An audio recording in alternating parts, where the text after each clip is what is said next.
네, 든든합니다.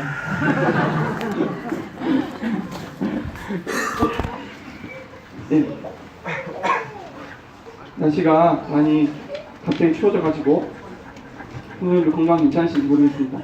네, 들으시는 바와 같이 제가 목소리가 완전히 이상하게 돼가지고 정말 죄송합니다. 네, 건강을 잘 관리를 해야 되는데 감기가 오락가락하다가 어제부터 좀 안 좋아져가지고 힘든 시간을 보내고 있는데, 그래서 기침 안 나오게 해달라고 기도하고, 기침 나오더라도 목소리가 이상하더라도 듣는 분들이 불편하지 않도록 해달라고 기도했습니다.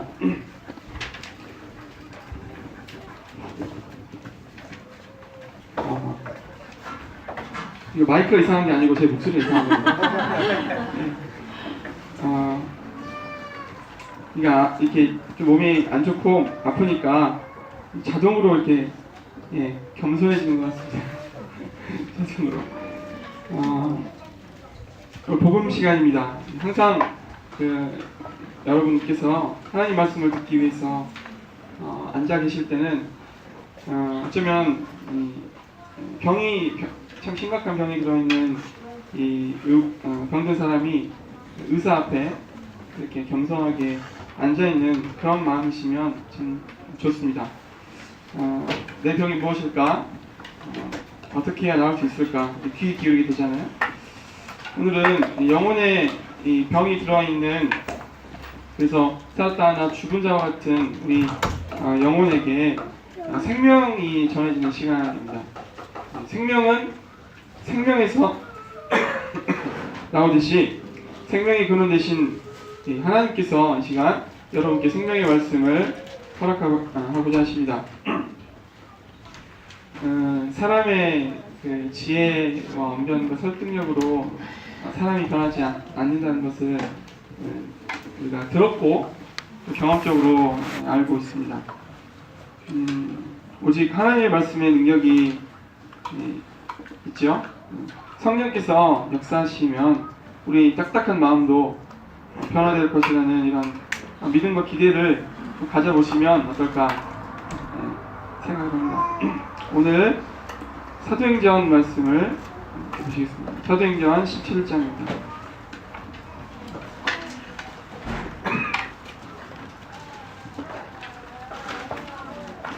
사도행전 17장 24절부터 31절까지 제가 읽어보겠습니다. 17장 24절부터 31절입니다. 우주와, 찾으셨나요? 신약성경 218쪽입니다. 우주와 그 가운데 있는 만물을 지으신 하나님께서는 천지의 주제시니 손으로 지은 전에 계시지 아니하시고 또 무엇이 부족한 것처럼 사람의 손으로 섬김을 받으시는 것이 아니니 이는 만민에게 생명과 호흡과 만물을 친히 주시는 이심이라. 인류의 모든 족속을 한 혈통으로 만드사 온 땅에 살게 하시고 그들의 연대를 정하시며 거주의 경계를 한정하셨으니 이는 사람으로 혹 하나님을 더듬어 찾아 발견하게 하려 하심이로되 그는 우리 각 사람에게서 멀리 계시지 아니하도다. 우리가 그를 힘입어 살며 기동하며 존재하느니라. 너희 시인 중 어떤 사람들의 말과 같이 우리가 그의 소생이라 하니 이와 같이 하나님의 소생이 되었은즉 하나님을 금이나 은이나 돌에다 사람의 기술과 고안으로 새긴 것들과 같이 여길 것이 아니니라. 알지 못하던 시대에는 하나님이 간과하셨거니와 이제는 어디든지 사람에게 다 명하사 회개하라 하셨으니 이는 정하신 사람으로 하여금 천하를 공의로 심판할 날을 작정하시고 이에 그를 죽은 자 가운데서 다시 살리신 것으로 모든 사람에게 믿을 만한 증거를 주셨음이라 하니라. 우리는 이 세상에 태어나서 살면서 이제 하나님이 정말 계실까? 하나님이 계신다면 그분은 누구실까? 그리고 나라고 하는 이 존재는 과연 어떤 존재인가? 나는 도대체 어떻게 살아야 되는가? 이런 고민들을 참 무수히 하면서 살아가게 됩니다. 그러나 하나님이 어떤 분이시고 또 우리 사람이 어떤 존재인지, 또 사람과 하나님의 관계는 어떤 관계인지 이 하나님이 제시하신 이 관점에서 이해하지 못하면은 바른 결론에 이를 수가 없습니다. 우리 모든 인생의 이 문제인 이 죄의 개념도 모호해지고요. 죄로부터 구원받아야 된다라고 하는 이 필요성에 대해서도 인정하지 못하게 됩니다. 예수님이라는 분에 대해서 우리가 듣지만 그분의 죽음과 부활이 과연 나에게 어떤 의미가 있는가, 하나님께서 제시하신 이 관점, 하나님이 누구시고 사람이 누구이고 사람과 하나님의 관계가 어떠한지, 이 관계를 하나님의 관점에서 우리가 알지 못하면 우리식으로만 생각하고 종교를 만들어내고 열심으로 달성하는 어떤 무엇인가가 되어서 사람을 또 하나의 이 속박 아래 있게 하는. 그래서 오늘 본문을 통해서는 다음 4가지 질문에 대해서 이야기해 보려고 합니다. 첫 번째는 하나님은 누구신가? 하나님은 어떤 분이신가? 두 번째는 사람은 어떤 존재이고 하나님과 어떤 관계인가? 세 번째로 죄가 무엇인가? 죄가 무엇인가? 네 번째로 예수 그리스도는 누구신가? 조바심이 생깁니다. 여러분이 이 내용들을 다 아신다고 생각하셔가지고 마음을 닫지 않으시기를 바랍니다. 하나님 말씀에는 능력이 있습니다. 하나님의 말씀에 능력이 있다는 것을 붙들고 의지하시기를 바랍니다. 하나님은 어떤 분이시고 사람은 어떤 존재고 그 사람이 하나님과 어떤 관계인지, 죄가 무엇이고 예수 그리스도가 누구신지, 이 내용을 한 시간에 다 충분히 전달하는 데는 무리가 있습니다만 이 본문을 토대로 서로 상고해 보도록 하겠습니다. 첫 번째, 하나님은 어떤 분이신가? 24절 보시겠습니다. 24절. 우주와 그 가운데 있는 만물을 지으신 하나님께서는, 우주와 그 가운데 있는 만물을 지으신 하나님, 우리를 만드신 분입니다. 우리를 지금 이렇게 존재케 하신 분입니다. 창세기 1장 1절, 태초에 하나님이 천지를 창조하시니라. 히브리서 3장 4절, 집마다 지은 이가 있으니 만물을 지으신 이는 하나님이시니라. 요한복음 1장 3절, 지은 것이 하나도 그가 없이는 된 것이 없느니라. 우리 눈에 보이는 세상과 또 보이지 않는 세상이 있는데 이 모든 세상을 전부를 하나님 말씀으로 창조하셨습니다. 그분은 정말 놀라우신 무궁한 지혜를 소유하신 설계자이시며 건축자이시며 디자이너이십니다. 우리가 다 헤아려 알 수 없는 놀라운 창조성을 소유하신 분입니다. 하나님이 창조하신 이 우주를 잠시 생각해 보십시오. 광활한 우주에 대해서 들어보셨을 겁니다. 사람이 이제 인식하고 경험하는 이 우주라고 하면 기껏해야 우리 눈에 보이는 태양과 달과 별 정도 그치지 않을까 싶은데, 실은 그 하나하나도 우리가 다 이해하기에는 너무나 크고 기이한 것들이죠. 그래서 그 신비에 대해서 우리가 별로 생각하지 않고 그냥 받아들이고 살아가고 있습니다. 태양이 오늘도 쉬지 않고 저렇게 활활 타고 있는 것, 이것은 무엇을 위함인가? 달이 오늘 밤에도 변함없이 하늘을 비출 텐데 이것은 과연 어떤 힘에 의한 것인가? 저 우주 너머의 이 광활한 영역에 대해서는 우리가 우리 지식, 우리의 머리로는 헤아려 알 수가 없습니다. 그래서 우주를 설명할 때 항상 신비라고 하는 표현이 붙습니다. 우주는 신비합니다. 아무리 연구를 거듭해도 여전히 미지의 세계이지요. 그 거대한 이 우주 가운데 생명이 있는 곳이 있죠. 바로 지구입니다. 지구는 제 생각입니다만 모든 우주 가운데서 가장 신비한 곳이라고 생각합니다. 왜냐? 그 안에 생명이 존재하기 때문이에요. 생명을 담고 있어요. 생명이 존재할 수 있는 유일한 곳이죠. 생명을 담기 위해서 갖추고 있는 이 지구의 놀라운 생태 이 시스템, 이것은 정말 알면 알수록 기이합니다. 지구가 온 우주를 생각했을 때 일부에 불과하지만 그렇지만 그렇게 일부라고 표현하기는 너무나 특별한 곳입니다. 어쩌면 우주의 중심일지 모릅니다. 우주가 지구를 위해 존재한다고 해도 과언이 아닐 것 같아요. 그래서 우주의 중심은 지구다. 하나님의 관심이 집중된 곳이다. 그 가운데 많은 생명체들을 창조하셨는데 그 중에 이 하나님의 형상을 닮은 존재인 이 사람, 하나님의 형상을 닮은 이 사람은 하나님의 관심 중의 관심입니다. 그럴 수밖에 없겠죠. 하나님이 자기 형상 곧 하나님의 형상대로 사람을 창조하시되 남자와 여자를 창조하셨다. 창세기 1장 27절. 모든 우주는 우리 사람을 위해서 존재하도록 하나님은 디자인하신 것 같아요. 하나님이 사람을 위해서. 온 우주가 사람을 중심으로 움직인다는 이 사실을 생각하면 사람이 하나님께 받고 있는 이 은혜는 정말 보통 은혜가 아니다. 시편 14편 1절에 어리석은 자는 그 마음에 이르기를 하나님이 없다 하도다. 이것이 하나님의 공식적인 선언입니다. 어리석은 자는 마음에 하나님이 없다 하는 자입니다.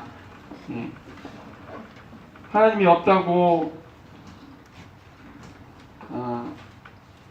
믿는 자를 어리석다고 하셨는데 이것은 사람의 선언이 아니고 하나님의 선언이죠.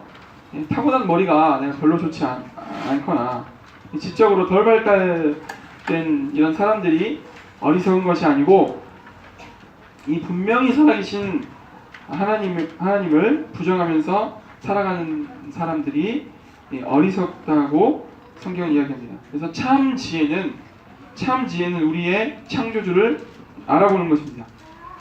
그리고 그분을 경외하는 것입니다. 그래서 잠언 9장 10절에는 여호와를 경외하는 것이 지혜의 근본이요 거룩하신 이를 아는 것이 명철이다 라고 선언하십니다. 여러분은 어느 편에 계십니까? 하나님을 경외의 대상으로, 예배의 대상으로 인식하고 계십니까? 그 하나님을 진정으로 여러분이 인정한다면 이 만물을 지으신 이 하나님의 측량할 수 없는 이 무궁한 지혜와 이 완전하심 앞에서 우리는 두렵고 떨리는 마음을 가질 수밖에 없는 것이에요. 정말 하나님께서 정말 존재하신다라고 하는 것은 우리에게 참 은혜이지만 한편으로 정말 엄청난 공포와 두려움을 가져오는 것입니다. 이러한 반응이 여러분에게 있으셨는지. 24절로 다시 갑니다.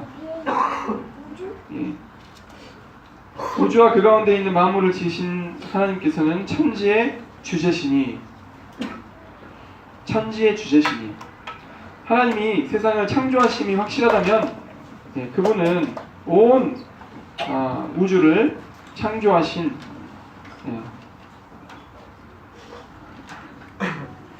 온 우주의 주인이시고 이 지구의 주인이시고 특별히 모든 생명체의 주인이시고 가장 훌륭하게 창조된 우리 인생들의 주인이십니다. 주제라는 말의 뜻은 주인이시라는 의미죠.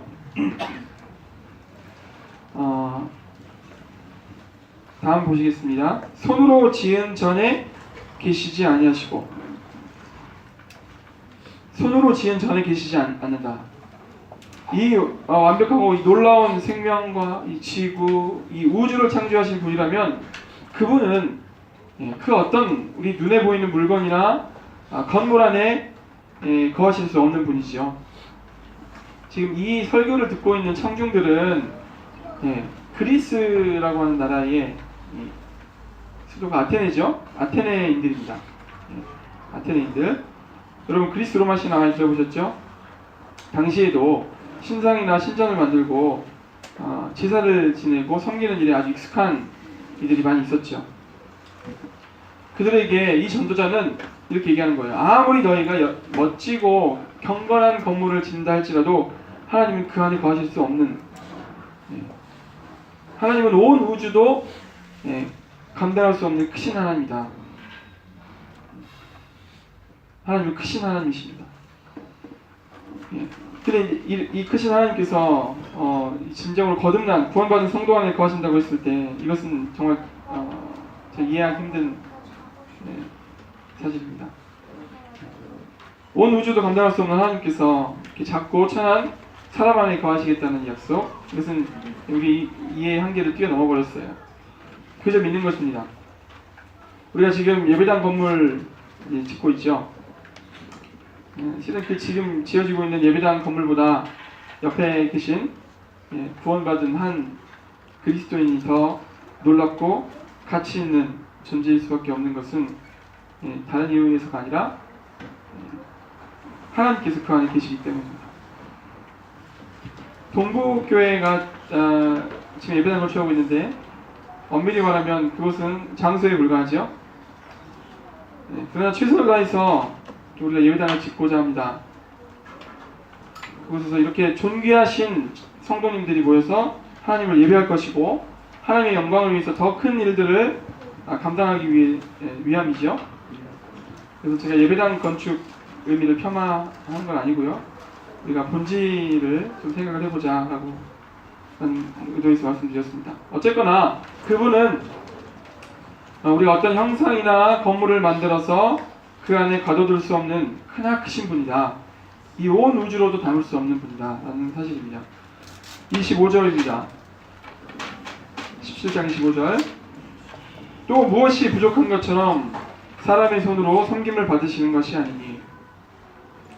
우리가 일반적으로 여러분들은 그러시지 않겠지만요, 우리가 할 수 있는 오해 중에 하나는 하나님이 뭔가 부족해서 사람이나 교회를 통해서 섬김을 받기를 원하시는 것이 아닌가, 혹은 하나님이 나를 필요로 하시니까 내가 좀 하나님 좀 섬겨드려야겠다, 교회가 어렵고 사람이 필요하니까 내가 봉사 좀 해야겠다, 내가 좀 나가줘야겠고 내가 헌금 좀 해줘야겠고, 그런 오해가 없으시겠지만요, 분명히 하나님은 아무것도 부족한 것이 없으십니다.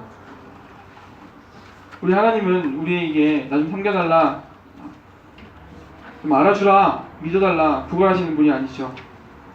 여러분이 평생을 하나님 인정하지 않고 하나님 무시하고 사신다고 해도 전혀 아쉬울 것이 없는 분입니다. 누가 아쉽겠습니까? 피조물 된 사람, 죄인 된 우리 편에서 아쉽죠. 그럼에도 불구하고 하나님은 모든 사람이 구원을 받으며 진리를 아는 데 이르기를 원하시고 그 은혜를, 자비를 지금까지도 저에게 베풀고 계십니다.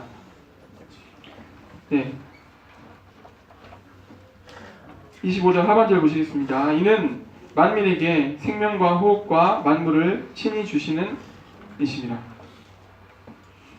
부족함이 없으신 분이기 때문에 그분의 이 부요하심을 오히려 우리에게 베풀어 주십니다. 우리에게 신실하게 주십니다. 방금 읽으신 것처럼 모든 만민에게 주십니다. 가난한 자, 부한 자, 악한 자, 선한 자 모두에게 주십니다. 그리고 하나님 당신께서 친히 주십니다. 그분은 우리에게 관심 없는 분이 아니셔요. 우리를 만들어 놓고 너희들이 알아서 잘 살아라 라고 하시는 분이 아니라 오히려 모든 관심이 우리에게 있다 해도 과언이 아니죠. 사생자처럼 자녀를 낳아놓고 이렇게 외면하는 그런 아버지가 아니십니다. 만민에게 생명과 호흡과 만물을 친히 공급하시는 분이다. 26절입니다. 인류의 모든 족속을 한 혈통으로 만드사 온 땅에 살게 하시고 그들의 연대를 정하시며 거주의 경계를 한정하셨으니, 이 하나님께서 한 사람을 통해서 세상의 모든 민족, 모든 사람들을 나게 하셨다, 이렇게 말씀하십니다. 그리고 이들이 지금은 지구 곳곳에 이렇게 흩어져서 살고 있죠. 그들이 언제 태어나서 언제 죽을지, 또 이 사람들이 살 수 있는 이 영역이 어디가 될지 다 하나님께서 정해 놓으셨다고 합니다. 여러분과 지금 저는 동시대에 비슷한 지역에서 살도록 하나님께서 정해 놓으신 것입니다. 그래서 우리가 이렇게 만남을 갖고 있습니다. 남편과 아내의 관계를 또 생각해 보면 이렇게 두 남녀가 만나서 삶을 공유하고 살아가는 것, 이것은 하나님께서 연대와 거주의 경계를 정해 주셨기 때문에 우리가 만날 수 있었습니다. 동의하시죠? 우연히 만난 것이 아닙니다. 하나님 모르는 사람들 사랑은 타이밍이다 이러는데, 사실 타이밍이라는 것도 하나님의 주권 아래 있습니다. 이렇게 여러분이 교회에 나와서 하나님 말씀을 들을 수 있는 것, 이것도 하나님께서 연대와 기한을, 거주의 경계를 정해 주셨기 때문입니다. 이 5,000년이 넘는 이 기나긴 시간, 이 역사 가운데 2018년이라고 하는 이 시점에서 이 지구의 이 아시아 동쪽 끝 대한민국 광주광역시 이곳에서 살아가게 하시는 하나님을 위해서 우리가 이렇게 관계를 맺고 살아가고 있습니다. 우리가 사실 별로 인식하지 않고 살아가죠. 하지만 놀라운 일입니다.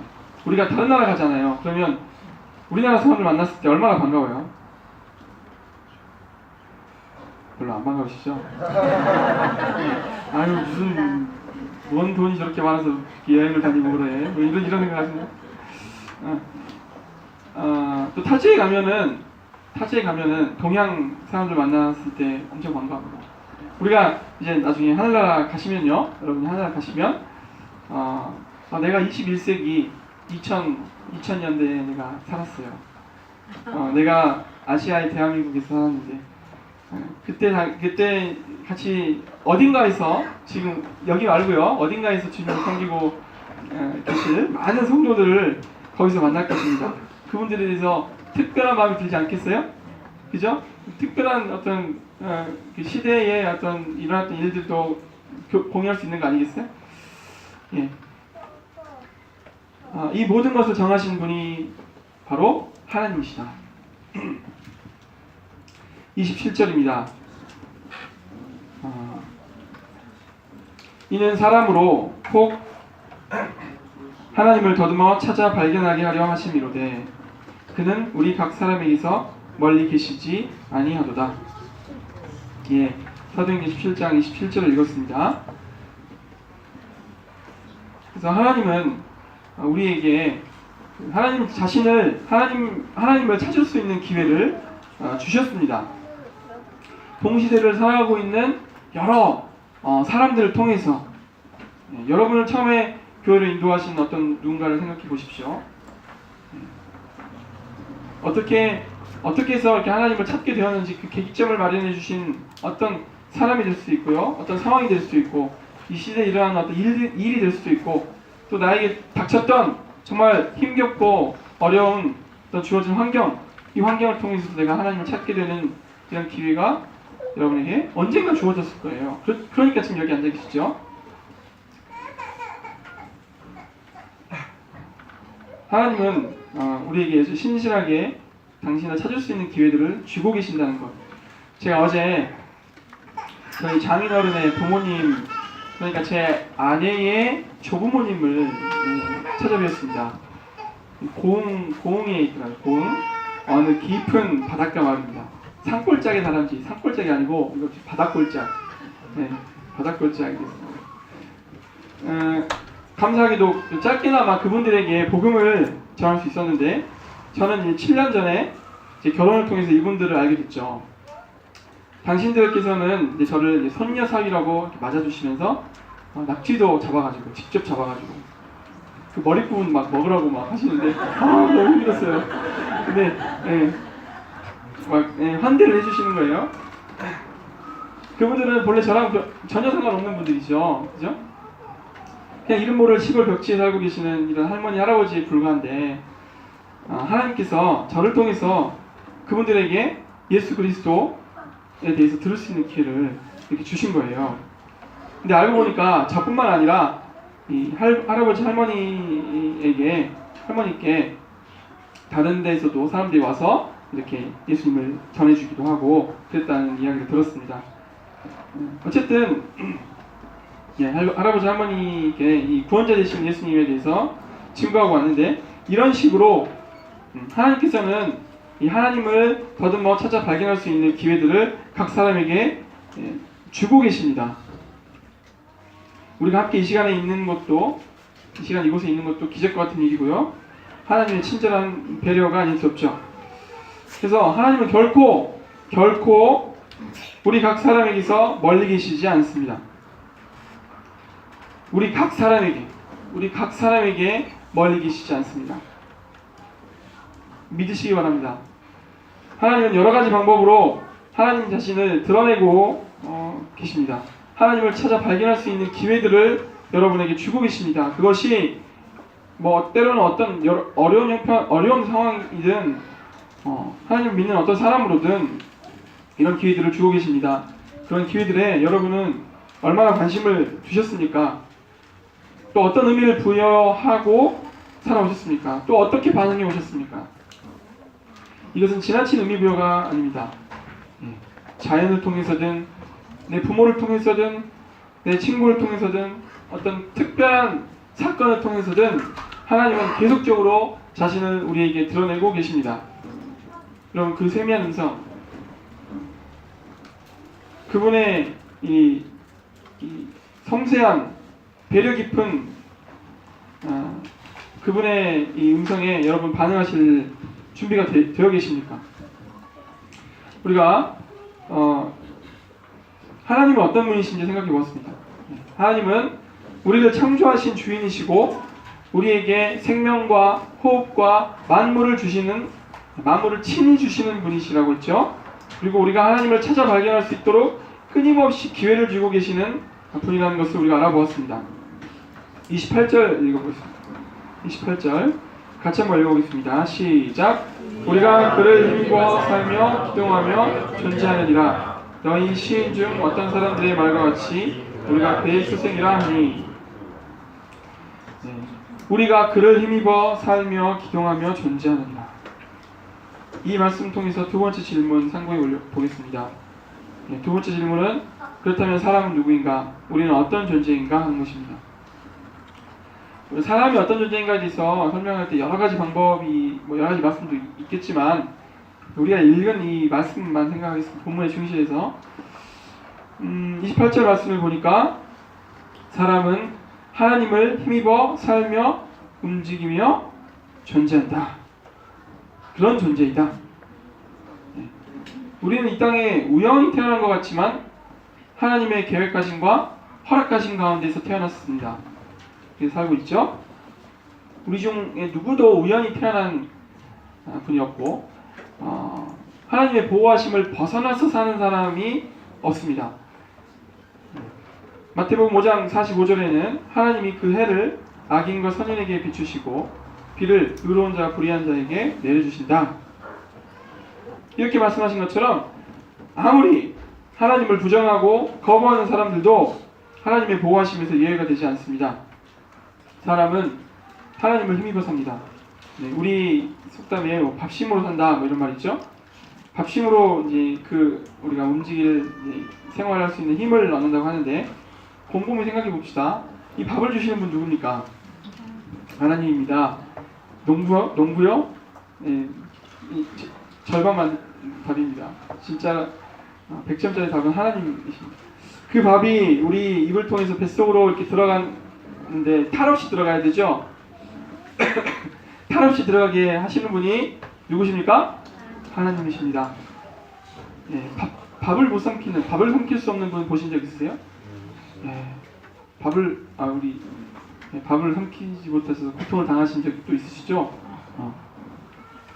밥이 이제 또 소화가 됩니다. 이게 소화가 돼가지고 우리가 이렇게 움직일 수 있는 힘으로 이렇게 바뀌는데 많은 또 에너지가 필요하고 많은 일들이 일어나는데 이때 필요한 모든 세포 또 모든 이런 시스템 이런 것들에 깊이 관여하시는 분이 하나님이세요. 우리는 하나님을 힘입어 살고 있습니다. 우리가 밥을 찾아서 우리가 삼키고 우리가 소화시키는 것 같지만 실은 하나님 없이 되는 건 아무것도 없습니다. 이게 어디 밥 먹는 것 뿐이겠어요. 하나님은 또 우리는 하나님을 또 힘입어서 움직이죠. 하나님을 힘입어서 움직입니다. 이런 몸 다쳐보신 적 있으신가요? 제가 어렸을 때 팔꿈치뼈가 깨진 적이 있습니다. 팔꿈치뼈가 요만하게 깨졌어요. 요만하게. 작은 뼈 조각 하나가 본래 자리에서 이제 탁 깨져 나왔는데 그거 하나 떨어져 나왔는데 제 팔이 완전히 무용지물이 되더라고요. 무용지물일 뿐만 아니라 오히려 제 몸에 고통을 가져오는 이 거추장스러운 것이 되어버렸습니다. 정말 아무것도 할 수가 없었습니다. 또 제가 또 어깨 탈골이 된 적이 있습니다. 네, 저는 이 오른팔이 많은 순환을 겪었는데 오른팔 탈골이 돼가지고 아직도 기억납니다. 중학교 2학년 때 교회 성도님 어른들하고 배구하다가 그때부터 배구를 좋아했어요. 배구하다가 넘어졌어요. 팔이 이상하게 이제 한창 성장할 때라서 그랬나봐요. 팔이 쑥 빠져버렸습니다. 저는 그 팔 빠지는 거 별거 아니잖아요. 실은 별거 아닌데 이렇게 죽음이 이렇게 불현듯 오는구나.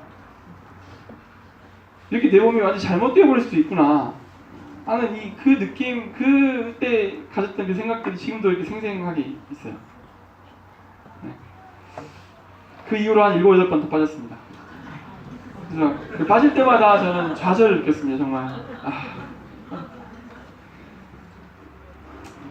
빠지는 순간에는요 정말 아무것도 할 수가 없습니다. 아무것도 할 수가 없습니다. 겨우 팔 하나 빠진 거 가지고 그래서 저는 아주 특별한 일이라고 생각했는데 이제 커서 보니까 많이들 빠지시더라고요. 어깨도 왼쪽, 오른쪽, 무릎도 빠지시고 막 그러더라고요. 저는 그래서 이제 26살 때 수술을 하고 이제 이 문제를 해결했는데 또 수술을 딱 하고 나니까 지금 제 목소리가 시 이상으로 안 올라가는 것 같아요. 시 이상. 수술을 하고 나니까 이제 이 팔이 안 올라가는 거예요. 네. 수술을 하고 나니까 팔이 안 올라가요. 이게. 네. 제 팔이 제 것이 아니었습니다. 한 3개월 정도 재활하고 지금은 이렇게 올릴 수 있는데 이 올릴 수 있는 것이 얼마나 이 감사한 일인지요. 네. 겪어보셔야 합니다. 겪어보셔야 알아요. 네. 저는 이제 사소한 거고 더 큰 일 겪으신 분들도 많이 계시죠. 그래서 우리가 스스로 움직이는 것 같아도 실은 하나님의 이 보호와 허락하심으로 움직이고 있다. 우리의 존재는 어떻습니까? 같은 맥락입니다. 우리가 아무리 건강을 잘 관리하고 좋은 음식을 먹는다고 해도 하나님께서 너 이제 그만 살아라. 사고를 통해 데리고 가야겠다. 병을 통해 데리고 가야겠다 하시면 우리는 그동안에 우리가 건강 관리를 어떻게 했느냐, 몸짱이고 뭐고 이거 소용없습니다. 다 세상에 떠나는 거예요. 우리는 철저하게 이렇게 하나님을 의존하고 있습니다. 스스로 내 힘으로 살아가는 것처럼 보여도 우리는 하나님을 힘입어 살고 있고 하나님을 철저하게 아주 의존하고 있어요. 살아있을 때뿐만 아니고 죽은 이후에 우리 인생의 운명 또한 전적으로 하나님께 달려 있습니다. 성경 말씀 히브리서 9장 27절에는 한 번 죽는 것은 사람에게 정해져 있고 그 후에는 심판이 있다고 선언합니다. 최근에 바로 엊그제죠. 박 전 대통령에 대한 선고가 있었습니다.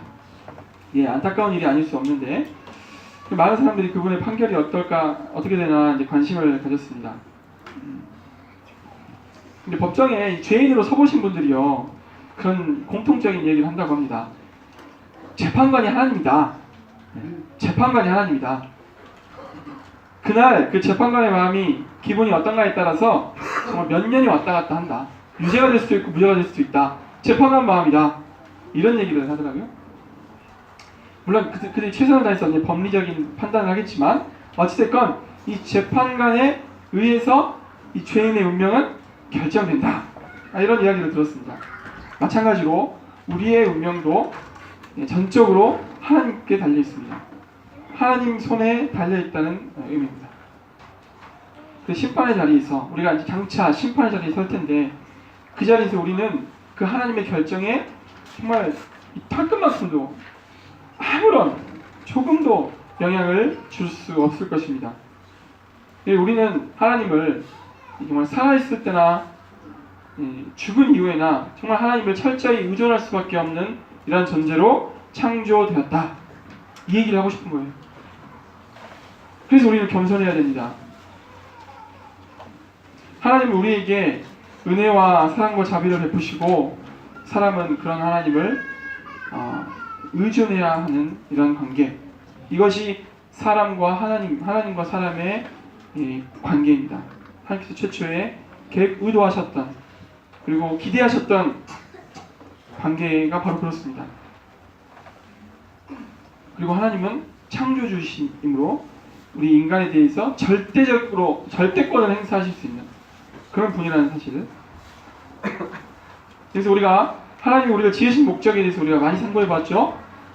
하나님 전혀 부족한 분이 아니지만, 부족함이 없으시지만 하나님의 형상을 닮은 영적인 존재 우리 사람을 창조하셨고 우리를 통해서 영원 무궁토록 교제하며 우리와 함께 사랑을 나누고 우리를 통해서 영광을 받기를 원하셨습니다. 하나님은 당신의 영광을 위해서 사람을 창조하셨다. 우리를 통해 찬송을 받기를 원하신다. 이렇게 이사야 43장에 기록되어 있습니다. 사람의 존재 이유요, 목적이요, 바로 이것입니다. 우리의 창조자, 우리의 보호자 되시는 하나님을 알고 그분을 인정하고 그분의 뜻에 철저하게 복종하고 그분의 영광을 세세토록 드높이는 이런 예배자의 삶. 전도서 12장 13절에는 모든 것을 다 해본 이 솔로몬, 지혜자 중에 지혜자였던 솔로몬이 일의 결국을 다 들었으니 하나님을 경외하고 그의 명령들을 지킬지어다. 이것이 모든 사람의 본분입니다. 이것이 바로 하나님이 인생에게 요구하시는 것입니다. 부과하시는 의무입니다. 이것이 바로 우리가 존재하는 목적입니다. 즐겁게 사는 거 좋은 일입니다. 그리스도인들도 즐겁게 살 수 있습니다. 누구나 그렇게 살고 싶지만 그것이 우리의 존재의 목적이 될 수는 없습니다. 맞습니까? 네. 자아실현이요, 좋죠. 자아실현 누구나 하고 싶습니다. 그런 마음을 우리에게 주셨어요. 근데 그것을 이루고 나면 무엇이 남지요? 권력과 부와 명예를 얻고 나면 무엇이 남습니까? 호랑이는 가죽을 남기고 사람은 이름을 남긴다고요? 네. 이 세상에 남는 이름은 없습니다. 죽음이 그 의미를 앗아가 버리죠. 의미 없습니다. 우리는 그냥 우연히 존재한다? 어쩌면 그렇게 믿고 싶은 것이지만 하나님이 없어야지만 내가 자유로울 것이라고 하는 착각 속에 빠져 있는 것이죠. 하나님께 영원히 속해 있고 그분을 찬양하고 그분의 뜻을 따르고 그분께 영광을 돌려드려야 하는 이 인생의 본분을 우리가 들을 때 여러분 마음에 부담과 불편감이 드시나요? 불편과 부담감이 드신다면 그것은 우리 영혼이 죄로 인해서 뒤틀려 있다는 증거입니다. 죄로 인해서 뒤틀려 있다는 증거입니다. 잘 한번 점검해 보십시오. 내가 하나님께 속해서 하나님을 평생 의지하고 하나님을 찬양하고 그분께 매여서 살아야 된다고 하는 이 사실, 이 분명한 사실 앞에서 불편하고 싫고 난 거부하고 싶다면 그것은 여러분의 영혼이 뒤틀려 있기 때문이죠. 죄로 인해서 오염됐기 때문입니다. 그래서 이 죄에 대한 질문이 세 번째 질문입니다. 죄란 무엇인가? 죄란 무엇인가? 30절입니다. 사도행전 17장 30절. 알지 못하던 시대에는 하나님이 간과하셨거니와 이제는 어디든지 사람에게 다 명하사 회개하라 하셨으니 돌이키라, 회개하라 하셨는데 그렇다면 우리는 무엇을 회개해야 하는가? 우리가 회개해야 하는 죄는 무엇인가? 정말 죄란 무엇인가? 죄, 거짓말, 음란한 마음을 품는 것, 음란한 행위를 하는 것, 시기와 질투, 살인, 이러한 죄들, 제가 방금 말한 죄들은요, 그 인간의 양심과 사회적인 이 규범에 의해서 정해진 죄이죠.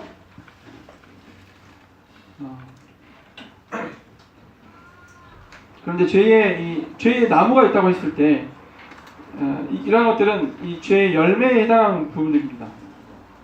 하나님께서는 이러한 죄들도 분명히 죄로 여기십니다만, 우리가 정말 회개해야 하는 죄는 분명히 따로 있다. 이러한 죄들을 맺게 하는 이 죄의 원동력, 바로 근본적인 죄, 살인하고 불륜을 저지르고 또 거짓말로 사람을 속이는 것과는 비교할 수 없을 만큼 큰 죄. 살인하는 것도 얼마나 큰 죄입니까? 그거랑은 비교도 할 수 없는 죄입니다. 이건. 그 근본적인 죄는 지금까지 제가 쭉 말씀드렸던 이 하나님은 어떤 분이신가, 그리고 사람은 어떤 존재인가, 하나님과 사람은 어떤 관계여야만 하는가, 하나님께서 요구하시고 정해놓으신 이 기준, 요 기준에 대한 내용과 관련되어 있습니다. 그래서 죄는 하나님과 사람의 관계 속에서 찾아야 합니다. 그렇지 않으면 우리가 회개해야 할 죄가 모호해지는 거예요. 죄는 이것입니다. 하나님은, 잘 들어보십시오. 하나님은 우리를 창조하신 주인이시고 우리에게 생명과 호흡과 만물을 친히 주시며 우리가 하나님을 찾아 발견할 수 있도록 끊임없이 기회를 주고 계시는 분이다. 사람은 하나님의 피조물로서 하나님을 힘입어 살며 움직이며 존재하는 존재이다. 그리고 사람의 존재의 목적은 하나님을 섬기고 예배하고 그분께 합당한 영광을 돌려드리는 것이다.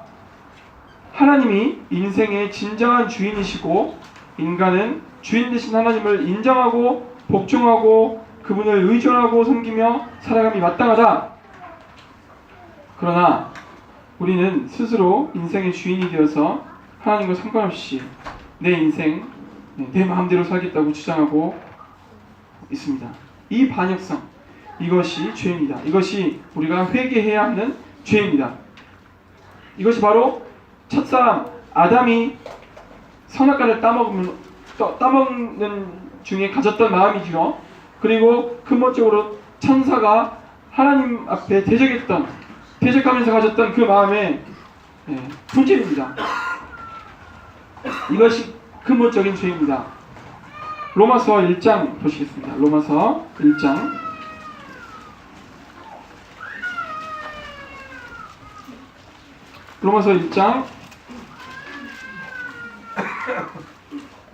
28절로 31절.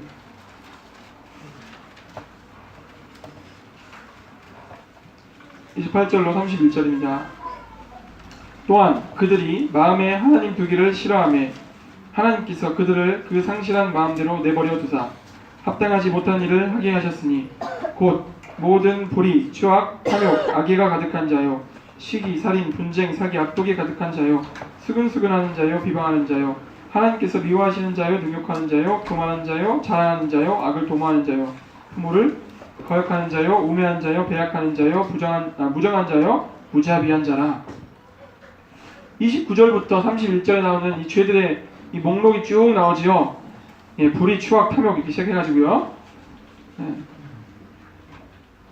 보시면 우리가 우리 좀 친숙한 죄들입니다.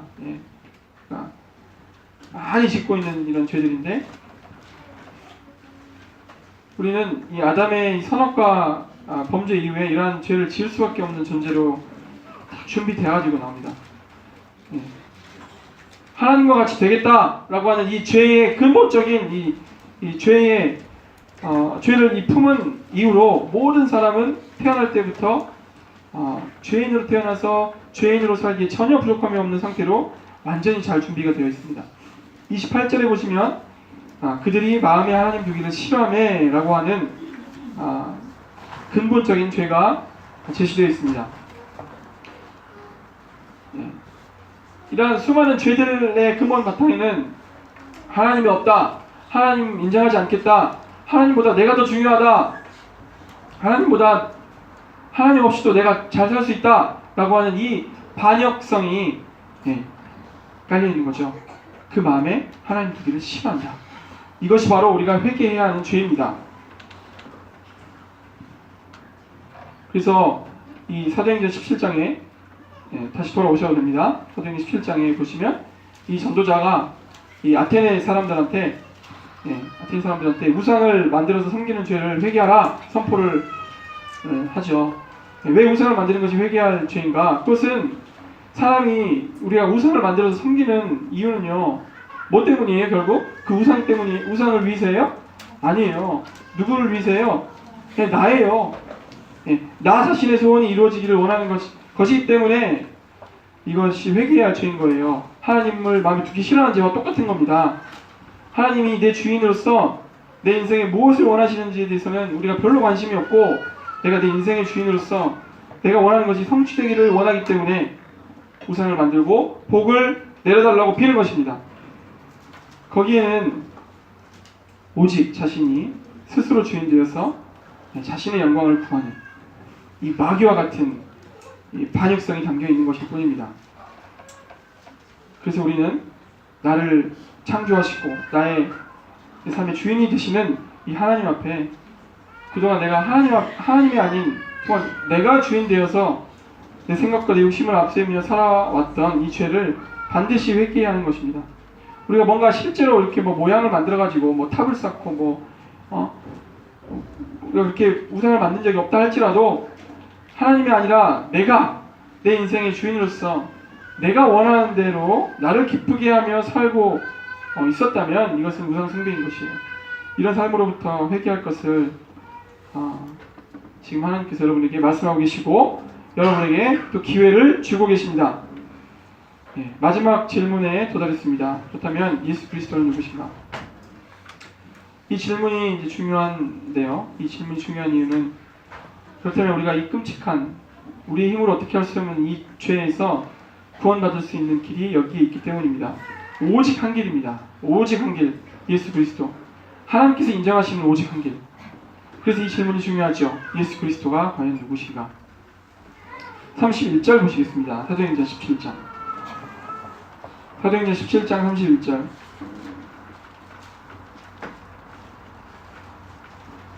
이는 정하신 사람으로 하여금 천하를 공의로 심판할 날을 작정하시고 이에 그를 죽은 자 가운데서 다시 살리신 것으로 모든 사람에게 믿을 만한 증거를 주셨음이니라 하니라. 이는 정하신 사람으로 천하를 공의로 심판할 날을 작정하셨다. 이에 그를 죽은 자 가운데서 다시 살리셨다. 이것을 통해서 모든 사람에게 믿을 만한 증거를 주셨다. 이 전도자는요, 18절 정도에 보시면 예수와 부활을 전했다. 아테네 사람들한테 계속 예수님과 이 부활에 대해서 전했습니다.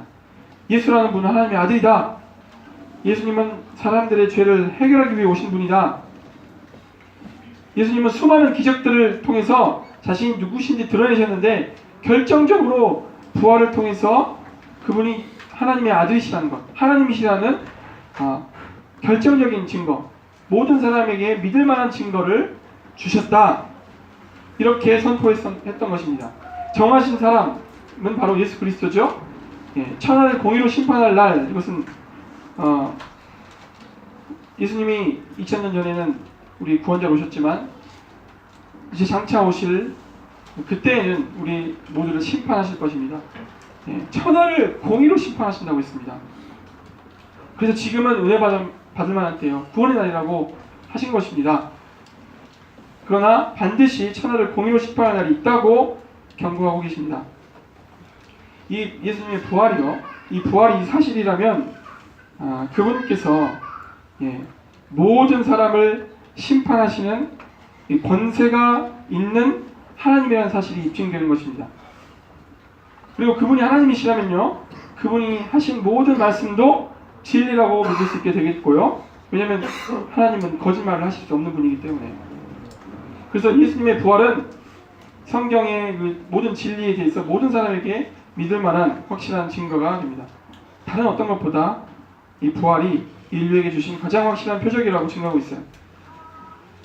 우리 가운데 하나님이 눈에 보이지 않아서 믿을 수 없다는 분 계신가요? 내가 왜 죄인인지 알 수 없다 라는 분이 혹시 계십니까? 예수님이 진짜 하나님이신지 내가 알 수 없다, 확신할 수 없다 라는 분이 계십니까? 내 죄가 어떻게 용서받았는지 확신이 생기지 않는 분이 혹 계십니까? 예수님이 부활하셨습니다. 예수님이 부활하셨습니다. 네. 증인들이 있습니다. 그 증인들을 본 증인들이 있습니다. 또한 그들의 삶이 기록으로 증거하고 있습니다. 예수님이 부활하셨다면 하나님은 눈에 보이지 않지만 정말 확실히 존재하시는 분이 되는 거고, 내가 정말 하나님 앞에 죄인이었다는 사실을 알게 되는 것입니다. 그것이 사실인 것입니다. 그렇지 않고서야 하나님이신 예수님께서 이 사람의 몸으로 이 세상에 오실 이유가 없지 않겠습니까? 부활이 사실이라면 예수님이 진짜 하나님이라는 것도 확신할 수 있습니다. 하나님이 사람의 몸으로 이 땅에 오신 것이 얼마나 큰 사랑과 희생인지 우리가 알 수 있습니다. 그분의 죽음이 왜 어떻게 내 죄를 대신하는 죽음이 되는지도 부활을 통해서 알 수 있습니다. 그리스도 예수 안에 있는 성령으로 말미암아 하나님의 은혜로 값없이 의롭다함을 얻은 자 되었다 라고 하는 이 고백의 의미가 무엇인지 이 부활을 통해서 알 수 있습니다. 예수님의 부활이 사실이기 때문에 우리가 이런 확신을 가질 수 있습니다. 죄인인 우리가 어떻게 하나님 앞에서 의롭다함을 얻을 수 있겠습니까? 어떻게 영생을 얻을 수 있겠습니까?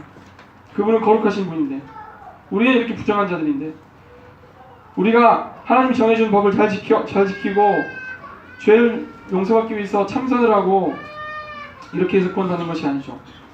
선행 베풀고 교회 잘 출석해서 구원받는 것이 아니죠. 오직 예수 그리스도를 통해서만 우리는 구원받습니다.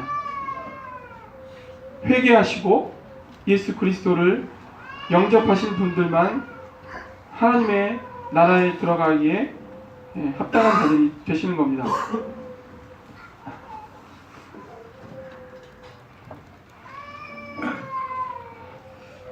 제가 준비한 복음은 이상입니다.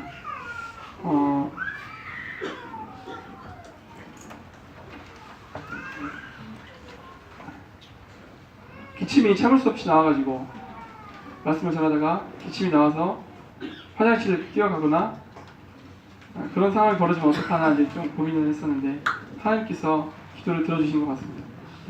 감사드립니다.